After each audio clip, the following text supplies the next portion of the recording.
এটা অনেক দিন থেকে বিকল হইয়া পড়িয়া আছে আর কি। তো আমরা অনেক মানে ওইটা নিয়ে বিভাগীয় কর্তৃপক্ষের নিকট অনেক লেখালেখি করছি আমরা, করার পরেও মানে কোনো সাড়া পাইছি না।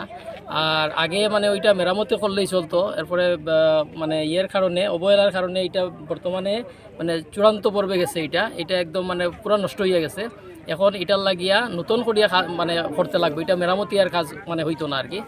আর আমরা মানে আজকের ইয়েটার কারণ হইল যে এখন হইল প্রকৃত সময়। এখন যদি আমরা না করি, ওই সুইচ গেটের কাজ শুরু না করি, তাইলে মানে এই বছরও আমরা আবার জলের তলায় যেতে লাগবো আর কি। তো আমরা পদযাত্রার মারফতে আমরা ওইটাই করতে চাই যে সরকার যেন মানে ইমিডিয়েট আমরা ইয়েটার কাজ আরম্ভ করেন। তো মানে শুধু এই সুইচ গেট না, এই বানটাও মেরামত করতে লাগবো, কারণ বাঁধের উপর দিয়ে জল আয় আর কি। আর বিশেষ করে আমরা আজকে ওইখানে জড়ো হয়েছি শুধু মানে এইটা না, আমরা এত অঞ্চল ফ্লাডে মানে হয় ওইটা বরাক নদীর বাঙ্গন একটা আছে, ওই আমাদের রংপুরস্থিত যেটা বরাক নদী, ওইটা মানে বাঙ্গন আছে আর একটা মানে বাঁধ আছে। তো বাঙ্গনটা রোধ হইতো আর তারপরে বানটা নির্মাণ হইতো মধুরা নদীর। আসলে যে মধুরার সাইডে দিয়ে ইএনডি বাঁধ একটা আছে আপ টু সদরঘাট পর্যন্ত ওই দিক থেকে, সুতরাং জল এদিকে ঢুকার কথা না। কিন্তু এই সুইচগেটের কারণে আমার জল, নদীর জল সামান্য বাড়লেই এই সুইচগেট দিয়ে জল অবাধে ঢুকে এবং এই বিস্তীর্ণ এলাকাটা রংপুরটাতে পুরা ফ্লাড এফেক্টেড হয়ে যায় গিয়া।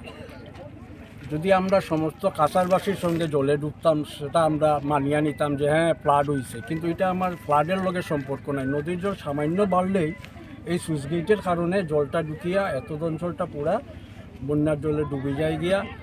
এবং একবার ডুবে না, এই বর্ষার সিজনে আমরা টাইম টু টাইম দৈনে 3-4 বার করিয়া আমরা রাস্তাঘাট বাড়িঘর সব ডুবে। এবং এখানে সবচাইতে প্রবলেম হয় প্রত্যেকের বাড়িতে, এখানে যখন কৃষিজীবী মানুষের সংখ্যাটা বেশি, গরু ছাগল মহিষ এইসব আছে, এরার চলাচলের ব্যবস্থাটাও থাকে না। মানুষের কথা তো বাদই দিলাম, কিন্তু এই পশু পাখিগুলারে আমরা কোনো ধরনের আশ্রয় দিতে ব্যর্থ হই। এবং আমরা গত ফ্লাডের পর মাননীয় বিধায়ক আমার মন্ত্রী পীযূষ হাজারিকা সরজমিনে এখানে উপস্থিত হয়েছেন এবং প্রত্যক্ষ করছেন, তাই আর প্রতিশ্রুতি দিচ্ছেন যে অতি সত্বর এটা রিপেয়ারিং মেরামত করা হইব। কিন্তু একটা কথা আছে যে গড়পুরা গরু সিঁদুরে মেঘ দেখলে। জানিগঞ্জ এলাকায় কিন্তু আমি আজকে এই আন্দোলনের সঙ্গে সামিল হয়েছি এই জন্যেই, কারণ এই আন্দোলনের সঙ্গে আমাদের স্বার্থ আছে।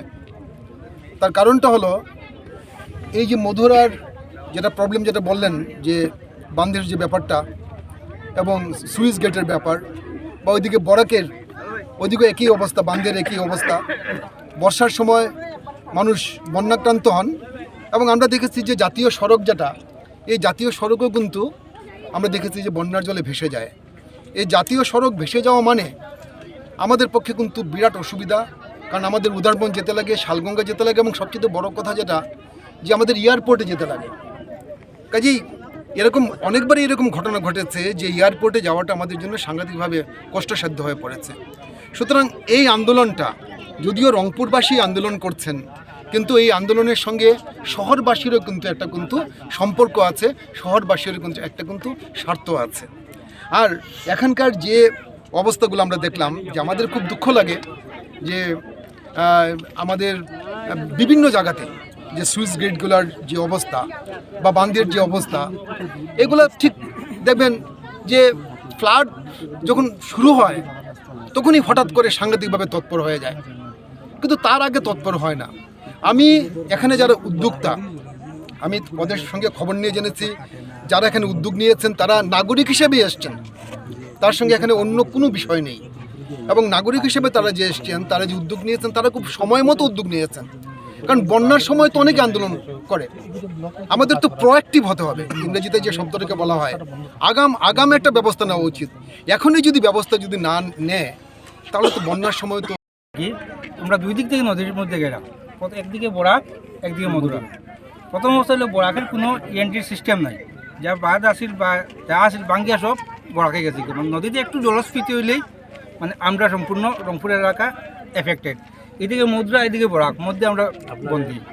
প্লাস গত বছর ওই যে সাইডগুলো দেখা গেছে, গত বছর এটা বাঙ্গা আরম্ভ করছে, তখন আমরা ইয়েতে গিয়া ডিপার্টমেন্টে গিয়ে এটা সম্বন্ধে মারছিলাম বা একটা মেমোরান্ডাম দিচ্ছে তারা, তখন সঙ্গে সঙ্গে নিয়ে বাসটি জলের মধ্যে বাসটি গড় মারছে, কিন্তু এগুলো তো কোনো স্থায়ী সমাধান নাই। এটার একটা প্লেট আছে, বিরাট বড় প্লেটটা সম্পূর্ণ নাই। এটা প্লেট না থাকার কারণে নদীতে একটু জল বাড়ি দিলে নদীর সঙ্গে আমরা আর কি বাদে কোনো কাজ করে না, নদীর সঙ্গে আমরা ডাইরেক্ট লিঙ্কেজ। নদীর জল বাড়লো আমরা ডুবলাম, যদি বরাকে সেম বরাকের জল বাড়লো মানে পার আবার সঙ্গে সঙ্গে আমরা ডুবলাম।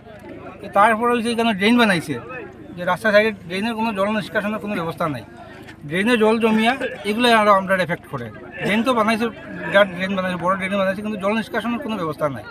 অতএব আমরা একটাই দাবি এবং একটাই যে আমরা এটা মিডিয়ার মাধ্যমে সরকারের কাছে পৌঁছানি, যে আমরা দাবিগুলা বিশেষ করে মধুরা সুইচ গেট, মধুরা বাঁধ সংস্কার প্লাস বরাক নদীর বাঁধ তো এটা কয়েক বছর থাকিয়া খালি এটা কোনো মাতেই নাই, এটা বাঁধের কোনো চিহ্নই নেই। এই দুইটা জিনিস আমরা যাতে সরকারের কাছে যায়, এবং এটা যদি আমরা দাবি পূরণ না হয় আমরা ভবিষ্যতে এটা নিয়ে আরও অন্য ধরনের আন্দোলন করতে বাধ্য হইব। এবং এর আগে আমরা কোনো কাজ হয়েছে না, এবং আমরা এই আন্দোলনের লাগে দায়ী থাকবো সরকার, যে আমরা নিজে বাঁচার লাগে যে আন্দোলন করবো এটার লাগে দায়ী থাকবো সরকার। এটা যদি